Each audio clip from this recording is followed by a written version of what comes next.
لا إله إلا أنت خلقتني وأنا عبدك وأنا على عهدك ووعدك ما استطعت وأعوذ بك من شر ما صنعت أبوء لك بنعمتك علي وأبوء لك بذنبي فاغفر لي فإنه لا يغفر الذنوب إلا أنت.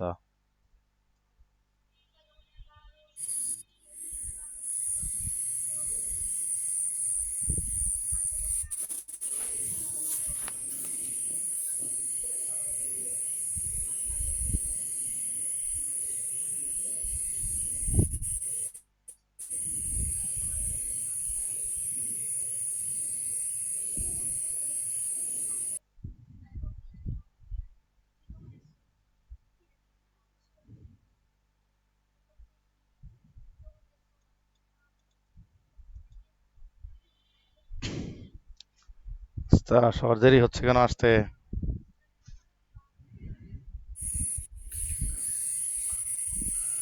Sound খুব আস্তে আসতেছে।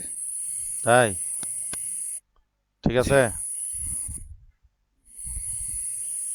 কথা শোনা যায়? জি না। এখন জি না। কি বলে? ও,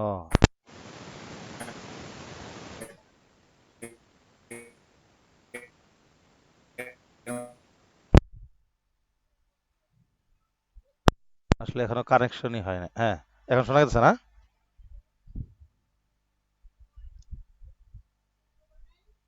এখন কথা যায়?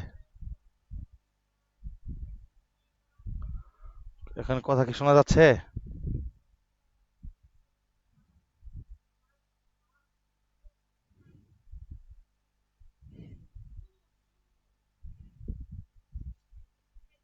কথা কি শোনা যাচ্ছে এখন?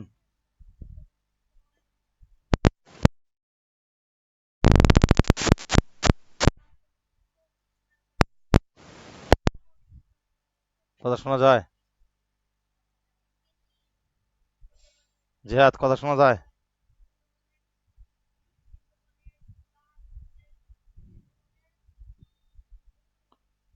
সালাম আলাইকুম রহমতুল্লাহ। ওয়ালাইকুম আসসালাম ওয়া রাহমাতুল্লাহ। নাবিল কেমন করিম। আছেন ওস্তাদ? জি আলহামদুলিল্লাহ, ভালো জি আছেন? জি আলহামদুলিল্লাহ। আমার কথা কি শোনা যাচ্ছে? জি শোনা যায়। মাশাআল্লাহ, যাক, ঠিক আছে। ওকে, আজকে সবাই দেরি করতেছে, কি কারণ বুঝলাম না। শুরু করে দেবো এখনই, সবাই জি। সময় নষ্ট হয়ে যায় শুরুতে।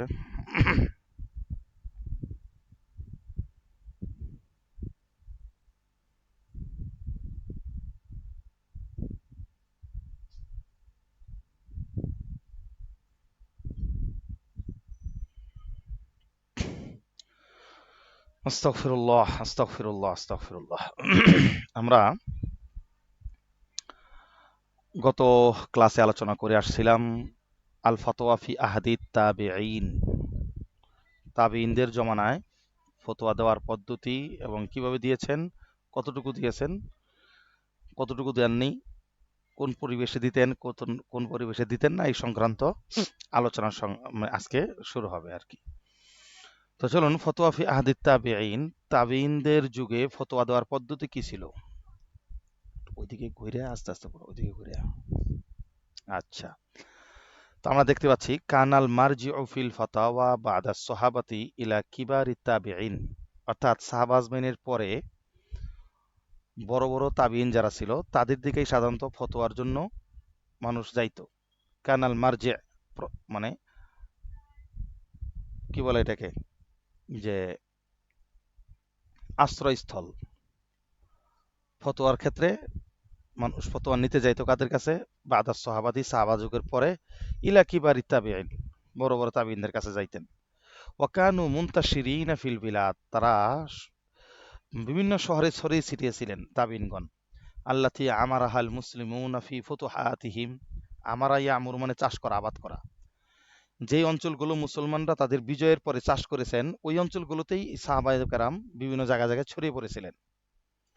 ওয়াকাদ আদ্দাল আল্লামাতু ইবনুল কাইয়্যিম রাহিমাহুল্লাহ আওয়াইলা ইলামিল মুআক্কিঈন, ইলামুল মুআক্কিঈন কিতাবের শুরুতে এদের সংখ্যাটা আল্লামা ইবনুল কাইয়িম জাওজি রহিমাহুল্লাহ হিসাব করেছেন আদাদান আদিদান মিনহুম, মানে বিশাল সংখ্যা একটা কাউন্ট করে তিনি দেখাইছেন, বিরাট সংখ্যা।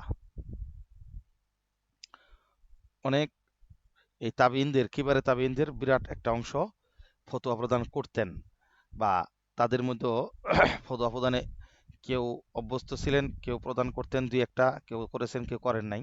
এই সব মিলিয়ে সেই তাবিইনদের মধ্যে যারা ফতোয়া প্রদানকারী ছিলেন, বড় বড় তাবিইন যারা কিবারে তাবিইন, তাদের একটা হিসাব আদাদান আদিদান মিনহুম, হ্যাঁ, বিশাল একটা সংখ্যা তিনি ইয়ালামুল মুওয়াক্কিন কিতাবের ভূমিকাতে তিনি তাদের নাম উল্লেখ করেছেন।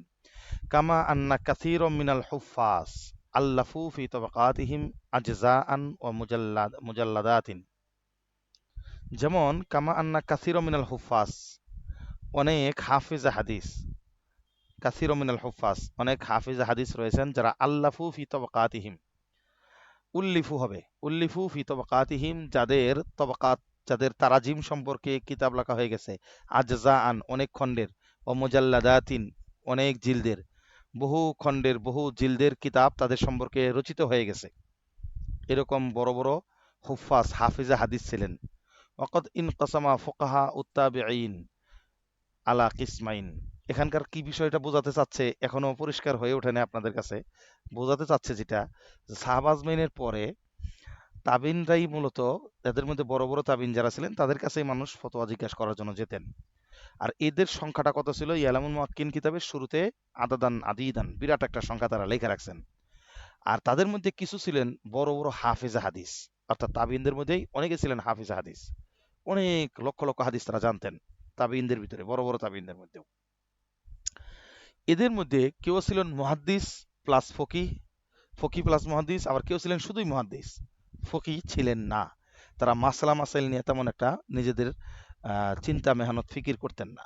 সেই আলোচনাটা এখানে করবে যে তাবিনদের মধ্যে কারা ফতোয়া দিতেন এবং তারা কি চিন্তা লালন করতেন, আর কারা ফতোয়া দিতেনই না এবং তারা কি চিন্তা লালন করতেন। এই জন্য বলছেন আল ফতোয়া ফি আহাদিত তাবিন, তাবিনদের জমানায় ফতোয়ার হিসাবটা কেমন ছিল, ফতোয়ার অবস্থানটা কোন পর্যায়ে ছিল, এটা আলোচনা করতে যা বলছেন। অকদ ইন কাসামা ফুকাহা উত্তাবিঈন আলা কিসমাইন। তাবিঈনদের মধ্যে যারা ফকি ছিলেন তাদের মধ্যে আবার দুই প্রকার। একটা হলো ফকিয়ে না, ওনারা ছিলেন হাফেজা হাদিস, শুধু হাদিস নিয়ে মাসগালা, ফিকের মধ্যে তাদের কোনো মাসগালাই ছিল না, আলোচনাই করতেন না। আরেক দল যারা ফকি ছিলেন তাদের মধ্যে আবার দুই দল।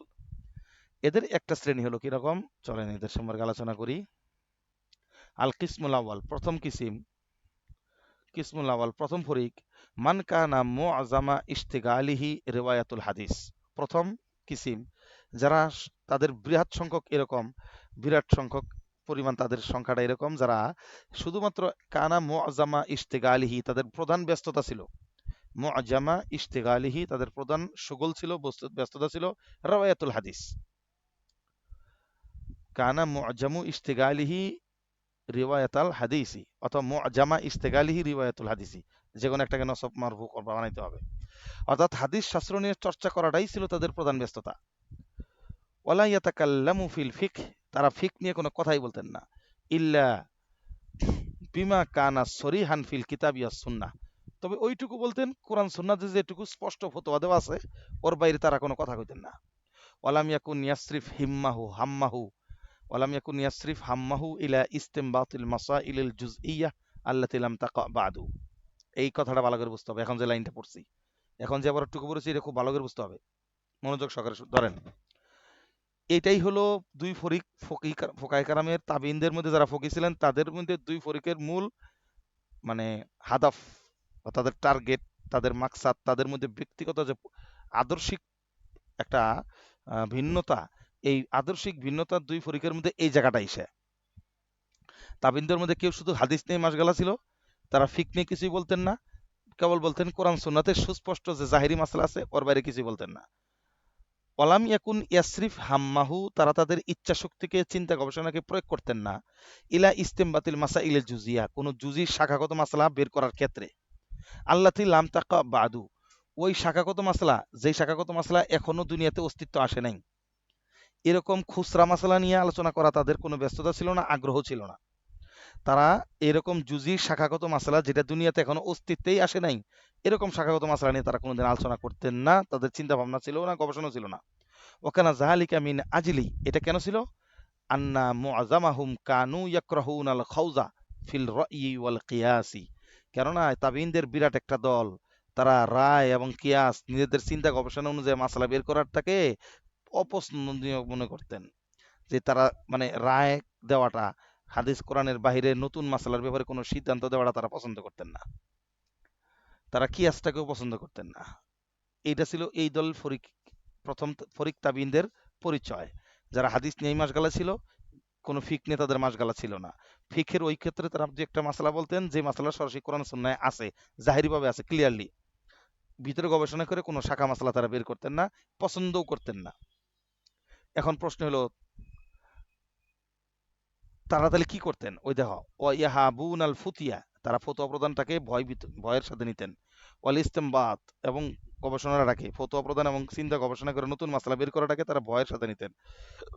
ইল্লালি জরুরতিন, তবে খুব নেহাত প্রয়োজন না হইলে তারা এই সমস্ত গবেষণা করতেন না। লা ইয়াজিদুনা মিনহা বুদ্দান, যেখান থেকে বাঁচার কোনো রাস্তা নাই, এখন একটা কিছু বের করতে হবে, এখন আর মুক্তির উপায় নাই, আমল তো করতে হবে, এরকম সিচুয়েশনে পড়লেই কেবলমাত্র তারা কি করছেন, দুই একটা মাসলা গবেষণা করে বের করছেন, অন্যথায় এটার পিছনে তারা কোনোদিনই লাগতেন না। ওয়াস্তানাদু ফি জালিকা, আর এই ক্ষেত্রে তাদের নিজের মাসলাকের উপরে দলিল প্রদান করেন। ইস্তানাদু, তারা কিসের উপর ভিত্তি করে কথাটা বলছেন? ফি জালিকা বিমা রুইয়া আন রাসূলিল্লাহি সাল্লাল্লাহু আলাইহি সাল্লাম, নবীজি থেকে একটা হাদিস বর্ণিত আছে, ওই হাদিসের উপর ভিত্তিতেই তারা কথা বলছেন।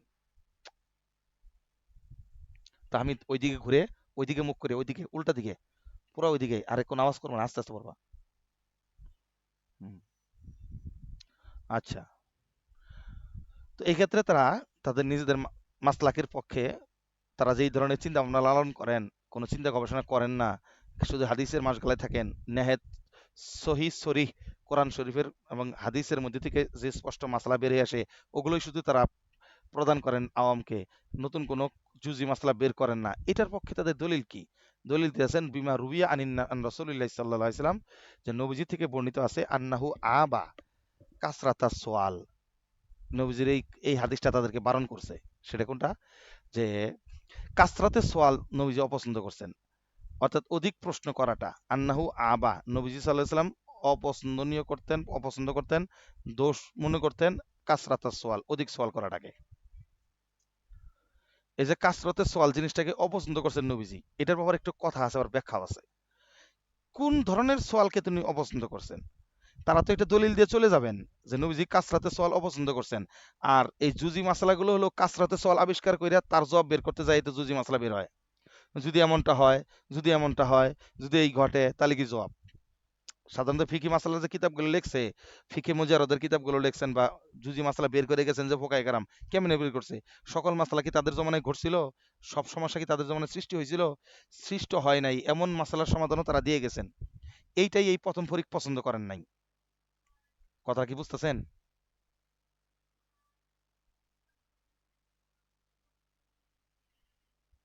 আমার কথা কি জি বুঝতে পারছেন? আলমগীর হোসেন, মকবুল হোসেন, সাদিকুর রহমান, জিহাদুল ইসলাম, ইয়ামিন, আমার কথা কি শুনতে পাচ্ছেন? নাবিল, জিহাদ, ইয়ামিন, এটা কি এটা? জি হুজুর। আচ্ছা, মাশাআল্লাহ, যাক, স্বতঃস্ফূর্ত উপস্থিতি সাদিক সাহেব। চলেন, অর্থাৎ এই হলো এক ফরিক তাবিন ছিলেন, তারা এই ধরনের চিন্তা ভাবনা লালন করতেন, আর এই হাদিসটা তারা ইস্তেদলাল করতেন তাদের মাসলাকের পক্ষে। কিন্তু এটার একটা জবাব আছে। রাসূল সাল্লাল্লাহু আলাইহি ওয়াসাল্লাম কাসরাতে সওয়াল নিষেধ করেছেন। কোন ধরনের সওয়াল? সোয়ালুন লা মানা ফিহি, অর্থাৎ লা ইয়ানি সোয়াল, যে সোয়ালের মধ্যে কোনো ফায়দা নাই, যে সোয়াল জানার মধ্যে কোনো কি নাই, কোনো এলেম নাই, কোনো নতুন কোনো কিছু নাই, এবং যে সোয়াল অনর্থক। অথবা সোয়ালের একটা অর্থ কিন্তু, সোয়াল মানে প্রশ্ন করা, আরেক সোয়াল মানে কি? সোয়াল মানে চাওয়া। অর্থাৎ কাসরাতে সোয়াল অপছন্দ করছেন মানে কোন জিনিস?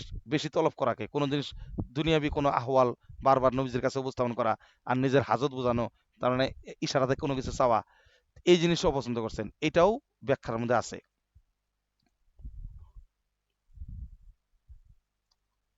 আল্লামা কিরমানি রহমতুল্লাহ আলাই মানে বুখারী শরীফের ব্যাখ্যা গ্রন্থ লেখছেন, সেখানে তিনি আলোচনা করছেন হুম যে কাসরাতে সওয়াল দ্বারা মতলব কি। তো অনেক ব্যাখ্যা লেখছেন।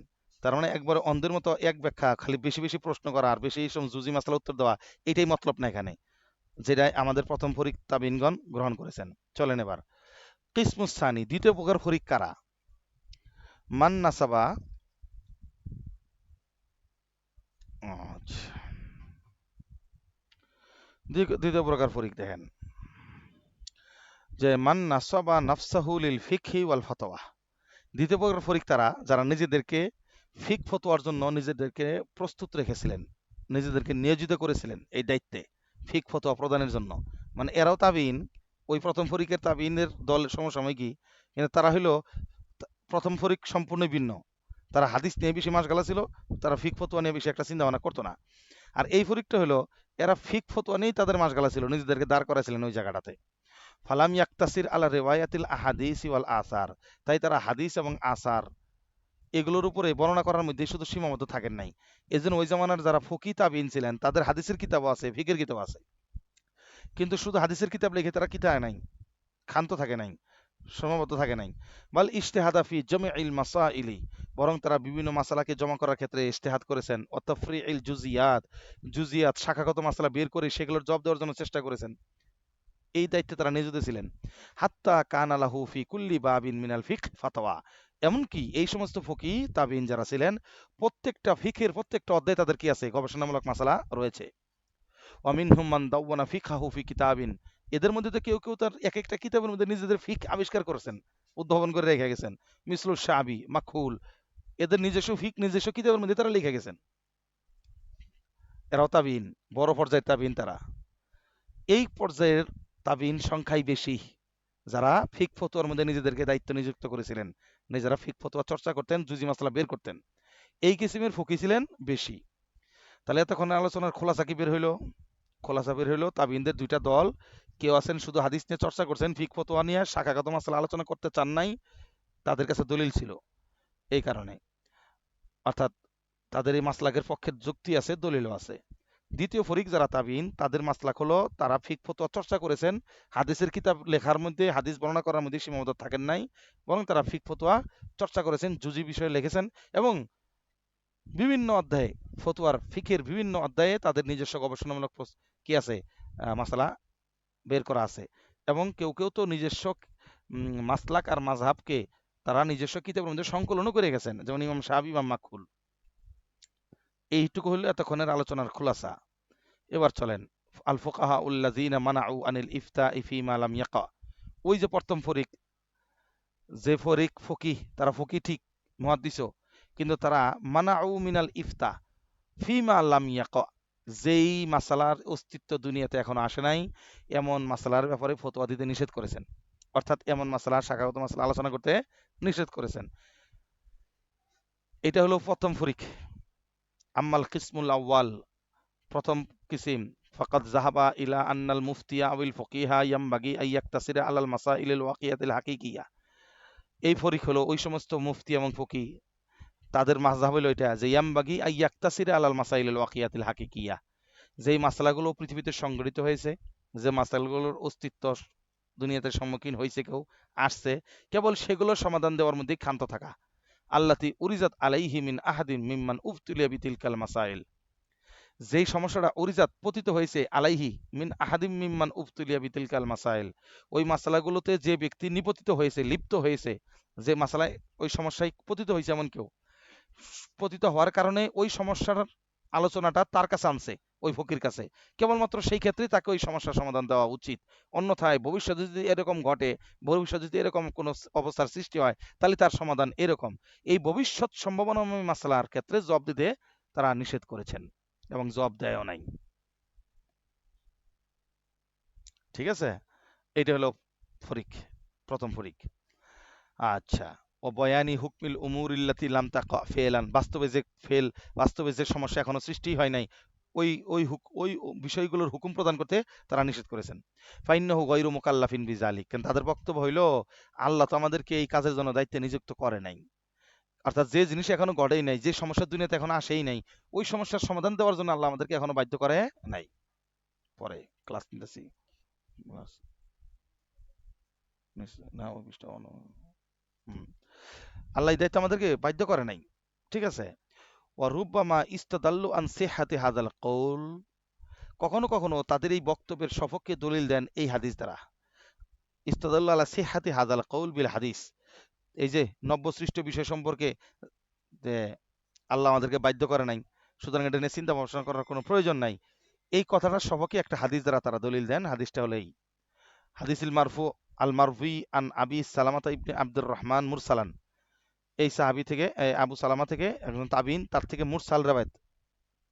তিনি কি করেন, কলা কলা রাসূলুল্লাহ সাল্লাল্লাহু আলাইহি ওয়াসাল্লাম, নবীজি বলেছেন লা তাস্তাজিলু। যেহেতু তাবিন, তিনি ডাইরেক্ট কলা নবী সাল্লাল্লাহু আলাইহি ওয়াসাল্লাম বলতেছেন, তার মানে সাহাবীর নাম নাই, সুতরাং হাদিসটা মুরসাল।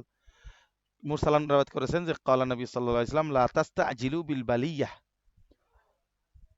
কোন সমস্যার ব্যাপারে তোমরা সমাধানের জন্য তাড়াহুড়া করো না, কবলা নুজুলিহা, ওই সমস্যা আসার আগেই। মানে কোনো সমস্যা দুনিয়াতে সৃষ্টি হয় নাই, তার আগেই তোমরা ওই সমস্যার সমাধানের জন্য তাড়াহুড়া করো না। কি রে,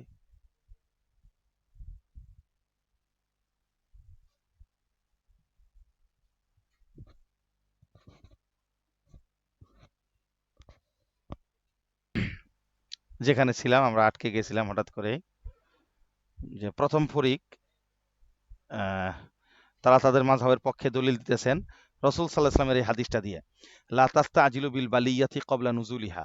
যে সমস্যা দুনিয়াতে এখনো সৃষ্টি হয় নাই, নুজুল এখনো নাজিল হয় নাই, তোমরা সেই সকল সমস্যা সমাধান করার জন্য তাড়াহুড়া করো না। ফাইন্নাকুম ইজা ফাআলতুম যালিকা, যদি তোমরা এই সমস্ত কাজ করো, অর্থাৎ যেটা নাজিল হয় না সমস্যা, এটা আগেই সমাধানের চেষ্টা করো, লাম ইয়াজাল মিনকুম মা ইউআফফাকু ওয়া ইউসাদ্দাদু, এটা করো না। কেন? তোমাদের প্রত্যেক জমানাতেই ফাইন্নাকুম ইজা ফাআলতুম যালিকা, এই যালিকার অর্থ হলো, মানে ইজা ফাআলতুম যালিকার অর্থ হলো এখানে ওই যে বলছেন নবীজি লা তাস্তাজিলু বিল বালিয়াতি ক্বাবলা নুজুলিহা, অর্থাৎ কোন সমস্যার মানে সৃষ্টি হওয়ার আগেই সমাধানের জন্য দৌড়ায় না। যদি এই কাজটা করো, ফাইজা ফালতুম জালিকা, কোন কাজটা, যে সমস্যা আসার আগেই সমাধানের জন্য না দৌড়াও, ঠিক আছে, তাহলে লাম ইয়াজাল মিনকুম মা ইউআফফাকু ওয়া ইউসাদ্দাদু, তাহলে অবশ্যই তোমাদের মধ্যে প্রত্যেক জমানাতেই এমন কাউকে না কাউকে আল্লাহ তাআলা সৃষ্টি করবেন, পাঠাবেন, যাকে তৌফিক দেওয়া হবে, এবং ইসাদ্দাদু, তাকে সরল সঠিক জ্ঞান দেওয়া হবে, সাদিদ, ঠিক আছে, কাউলে সাদিদ, সঠিক কথা তাকে বুঝবার তৌফিক দেওয়া হবে, যে ওই সমস্যার সমাধান দিতে পারবে। অর্থাৎ প্রত্যেক জমানার জন্য নবীজির একটা দোয়া আছে, প্রত্যেক জমানায় এরকম ফকি আল্লাহ তাআলা পাঠিয়ে দেন। এই জন্য বর্তমান সময়ে দেখবেন আলহামদুলিল্লাহ, জমানাতে যতই নতুন নতুন মাসালা আসুক না কেন, সেই নতুন মাসালার সমাধান কিন্তু কি হইতেছে, এই জমানার কোন কোন ফকির দ্বারা আল্লাহ তাআলা কাজ নিয়ে নিতেছেন। সেদিন আমাদের বলছিলাম কিনা জানি না, যে জাপানে বর্তমানে নতুন নতুন গোশত আবিষ্কার হইতেছে, শুনছেন এই কথাটা?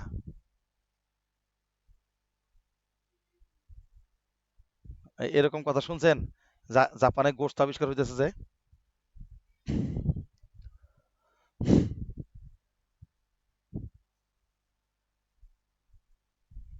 আমার আমার কথা কি শুনতে পাচ্ছেন আপনারা? জি হুজুর, শুনতে পাইতেছি। কি মাসালা জিজ্ঞেস করছি, বুঝছেন তো? অর্থাৎ জাপানে বর্তমান সময়ে মানুষের দেহের যে কোষ, এক চিমটি কোষের ভিতরে, এক চুল কোষের ভিতরে দুইটা জিনিস থাকে, ঠিক আছে, দুইটা জিনিস থাকে, একটা জেনেটিক কোড এবং তার ডিএনএ, ডিঅক্সিরাইবোনিউক্লিক অ্যাসিড। এই ডিএনএ সহ জেনেটিক কোডটা ধারণ করে প্রত্যেকটা জাররা থেকে জাররা, ঠিক আছে। এটাকে নিউক্লিক পদ্ধতিতে মানুষের বিভিন্ন প্রাণীর কোষ কিংবা বিভিন্ন গাছের কোষ নিয়ে, এটাকে বলে হার্টিকালচার পদ্ধতি। ওই পদ্ধতিতে গাছের কোষটাকে বড় করা হয়, ওইখান থেকে গাছ উৎপন্ন হয়। এখন ওই একই প্রসেস তারা মানুষের বিভিন্ন প্রাণীর মধ্যে করতেছে। অলরেডি গোশতের টুকরা বিভিন্ন প্রাণী থেকে, তাজা প্রাণী থেকে গোশতের টুকরা নিছে, এটা মরা প্রাণী থেকে নিলে হবে না। তাজা প্রাণী থেকে গোশতের টুকরা নিয়ে সেই গোশতের টুকরাকে বিশেষ প্রসেসিং এর মাধ্যমে, বিশেষ তাপমাত্রায় রেখে, ঠিক আছে, একটা প্রাণীর দেহের মধ্যে থাকলে ওই গোশতটা যা যা জিনিস পাইতো, ভিটামিন পাইতো, তাপ পাইতো, ভিটামিন ডি পাইতো, যা যা প্রোটিন পাওয়া দরকার ছিল, সমস্ত প্রয়োজনীয় বিষয় তারা এই গোশতের মধ্যে তারা দিচ্ছে। দেওয়ার কারণে এই গোশতটা ধীরে ধীরে ধীরে ধীরে বড় আকার ধারণ করতেছে। 1 কেজি গোশত 5 কেজি হয়ে গেছে, বা এক টুকরা গোশত 3-4 কেজি হয়ে গেছে। এখন মাসলা আসছে যে এই গোশতটা খাওয়া জায়েজ কিনা, বলেন দেখি আপনারা।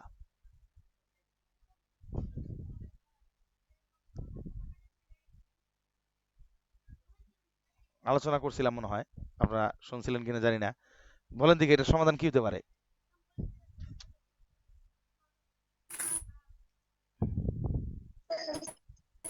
হুজুর, ওই সময় তো ছিলাম না, তবে প্রধান হুজুর শুনছিলাম জায়েজ। জানেন না, আপনি বলে দেন, সময় নষ্ট। স- সময় নষ্ট থেকে আমি বলে দেই, এটা বুঝবার জন্য দিছি, মানে আপনাদের চিন্তা ঢালবার জন্য দিছি যে একটু চিন্তা করেন। অর্থাৎ এটা চিন্তা করলে কখনোই এটা সামনে আসে যে এই ধরনের মাসালা কি কোনোদিন হয়? প্রাণী মরা জিন্দা এটা জবাই করে খাওয়া না খাওয়া এগুলোর মামলা আছে, কিন্তু এর গোশত থেকে গোশত বানাইতেছে, সেটার সমাধান কি হইতে পারে?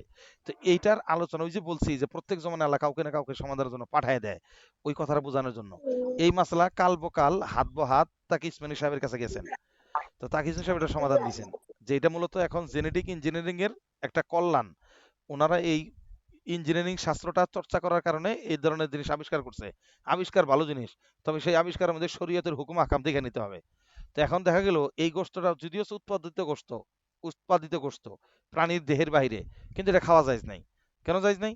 প্রথমত হলো, যে গোশতের টুকরা থেকে এই গোশতটা উৎপন্ন করা হয়েছে সেই গোশতটাও ছিল জবাইকৃত ছাড়া, কারণ ওটা তাজা প্রাণী থেকে নেওয়া হয়েছে। তাজা প্রাণীর গোশত খাওয়া জায়েজ নাই, কারণ জবাহে ছাড়া কোনো প্রাণীর গোশত খাওয়া আমাদের জন্য কিনা বৈধ না। এই জন্য আমাদের এলাকায় প্রচলিত কথা আছে যে দুম্বার পিছনের যে বড় উঁচু উথিত গোশতের টুকরা দেখা যায়, আরবরা বলে এনতে কাইটা খায়, আবার বলে এখানে বাড়ে, এরকম একটা একটা ফাউ ডাহা মিথ্যা কথা প্রচলিত আছে আমাদের মধ্যে। কারণ কোনো প্রাণীর জিন্দা থাকা অবস্থায় তার থেকে গোশত কাইটা খাওয়া এটা তো শরীরে জায়েজ নাই। কেন জায়েজ হবে? আমাদের তো প্রত্যেকটা মাংস, যে সমস্ত মাংস আমাদের জন্য হালাল করছেন, প্রত্যেকটা জবাই করার পরে হালাল করছেন, জবাইয়ের আগে কোনো মাংস হালাল করে নাই। ঠিক আছে? সুতরাং ওই যে উদ্ভূত গোশত 5 কেজি হলো এক টুকরা থেকে, তো ওই গোশত তো প্রথমেই তো তার বেইসটাই তো হারাম, কারণ ওটা তো একটা জিন্দা গোশত থেকে নেওয়া হয়েছে, জিন্দা প্রাণী থেকে। দ্বিতীয় কথা, পরবর্তীতে প্রযুক্তির মাধ্যমে গোশত উন্নত হইলেও যদি মানে জবাইকৃত প্রাণী থেকেও নেওয়ার পরেও ওই গোশত যেটা উত্থিত হইলো সেটাতে কোনো জবাইকৃত প্রাণীর গোশত হইলো না।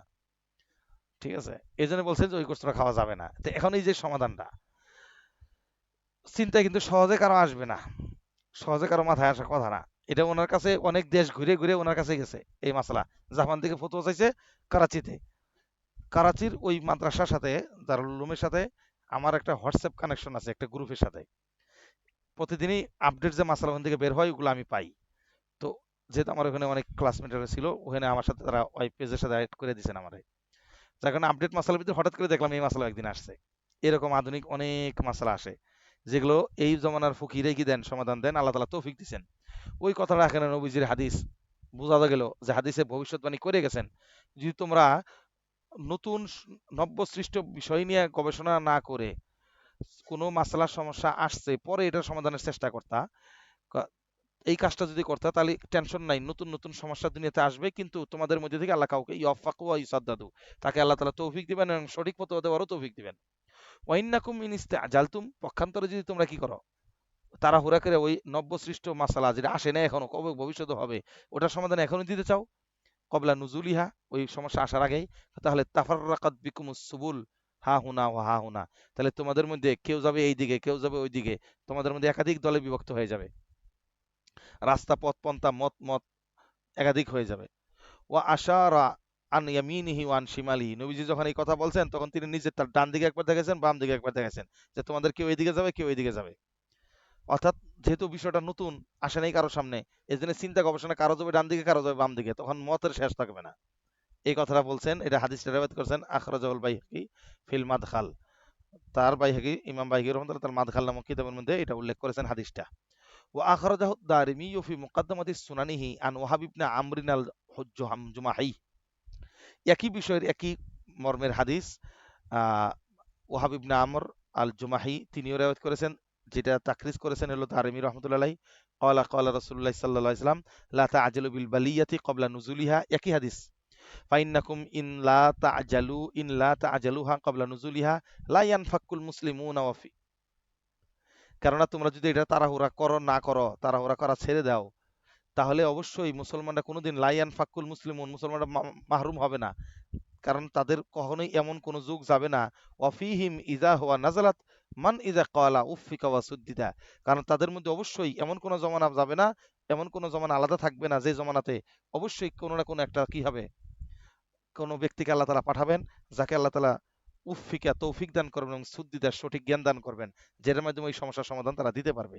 আগের হাদিসটাই এবার ভিন্ন এবারতে আনছেন, ওয়াইন্নাকুম ইন তা'জালুহা তাখতালিফু বিকুমুল আহওয়া, আর যদি তোমরা তাড়াহুড়া করো এটা সমাধান দেওয়ার ক্ষেত্রে, যে সমস্যা এখনো সৃষ্টি হয় নাই এটা সমাধানে যদি তাড়াহুড়া করো, তাহলে তোমাদের মধ্যে মত চিন্তা একাধিক হয়ে যাবে, তাখতালিফু ভিন্ন ভিন্ন হয়ে যাবে, বিকুমুল আহওয়া তোমাদের মতামত ভিন্ন ভিন্ন যাবে, চিন্তা ধারণা ভিন্ন ভিন্ন হয়ে যাবে, ফাতা খুজু হাকাজা ও হাকাজা, তোমরা কেউ এটা গ্রহণ করবা, কেউ এই মত গ্রহণ করবা। তার মানে ওই যে আশারা বাইনা ইয়াদাইহি ওয়া আন ইয়ামিনিহি ওয়া আন শিমালিহি, হ্যাঁ, একবার সামনে দেখাইতেছেন, একবার বামে দেখাইছেন, নবীজি একবার ডানে দেখাইছেন। অর্থাৎ তোমরা কেউ ডানে যাবা, কেউ বামে যাবা, কেউ সামনে যাবা, তোমাদের মতের শেষ থাকবে না। এতক্ষণ যে আলোচনা হইতেছিল এটা কিন্তু প্রথম ফরিকের পক্ষে যাইতেছে। এমনি আরো রেওয়ায়াত নিয়ে আসছেন, ও আখরাজাত দারিমি আন ইদাতিম মিনাস সাহাবাতি ওয়াত তাবিঈন। ইমাম দারিমি রহমাতুল্লাহ আরো এই সমস্ত রেওয়ায়াত নিয়ে আসছেন যেটা বিভিন্ন সাহাবী এবং তাবিনদের থেকে বর্ণিত, যে কারাহিয়াতাল ইফতা ফি মালাম ইয়াকা, যে এই সমস্ত সাহাবী এবং তাবিনগণ যে মাসালা দুনিয়াতে অস্তিত্ব আসে নাই সেগুলোতে তারা ফতোয়া দেওয়াটা পছন্দ করতেন না। ফাখরাজান হাম্মাদ ইবনে যায়েদ আল মিনকারি, হাম্মাদ ইবনে যায়েদ আল মিনকারি থেকে বর্ণিত বর্ণনা এই দারমি রহমতুল্লাহ বর্ণনা করেছেন, ক্বালা হাদ্দাসানি আবি ক্বালা জাআ রাজুলুন ইয়াওমান ইলা ইবনে ওমর, যে আমার বাবা একদিন তো নিরায়ত করেছেন আমার বাবা কে, হাম্মাদ ইবনে যায়েদ, ওই যায়েদে বর্ণনা করতেছেন, কি বলতেছেন যে জাআ রাজুলুন ইয়াওমান ইলা ইবনে ওমর, কোন একজন ব্যক্তি ইবনে ওমর রাদিয়াল্লাহু আনহু কাছে একদিন আসলেন, ফাসাআলাহু আন শাইইন, এবার তার কাছে কোনো জিনিস চাইলেন, লা আদ্রি মা হুয়া, তার বাবা যায়েদ বলতেছেন যে আমি কি জিনিস চাইছি ইবনে ওমরের কাছে আমি জানি না। ফাকাল আলাহু ইবনে ওমর, চাইলেন বলে সোয়াল করলেন, কি সোয়াল করলেন, কোনো জিনিস চাইলেন না, কোনো মাসলা জিজ্ঞেস করলেন, এটা বুঝতে পারলাম না।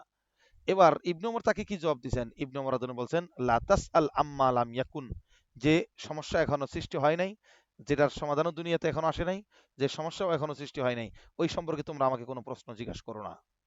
কারণ ফাইন্নি সামিয়তু ওমর ইবনুল খাত্তাব, কারণ আমি আব্বাজান ওমর ইবনুল খাত্তাবকে বলতে শুনেছি, ইয়াল আনু মান সাআলা আম্মা লাম ইয়াকুন, যে সমস্যা এখনো সৃষ্টি হয় নাই এমন সমস্যা সম্পর্কে প্রশ্নকারীকে আমার আব্বাজান লানত করেছেন, আমি লানত করতে শুনেছি। সুতরাং তুমি কেন এই প্রশ্ন করো, আর এই প্রশ্ন উত্তর দিতেই কেন আমাকে বাধ্য করো, যে সমস্যা এখন দুনিয়াতে সৃষ্টি হয় নাই। এর নস থেকেও এই কথা প্রমাণ হয়ে গেল যে যে সমস্যার সমস্যা এখনো সৃষ্টি হয় নাই ওটার সমাধানের জন্য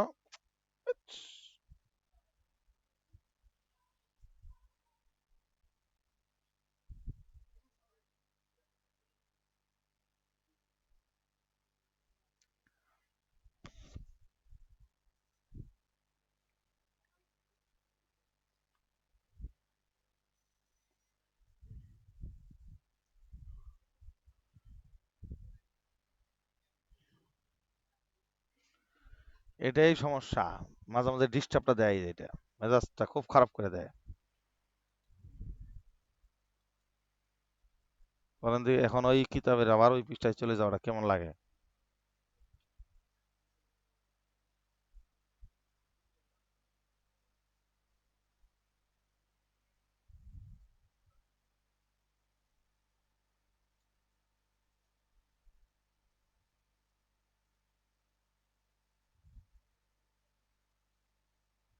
আমার কাছে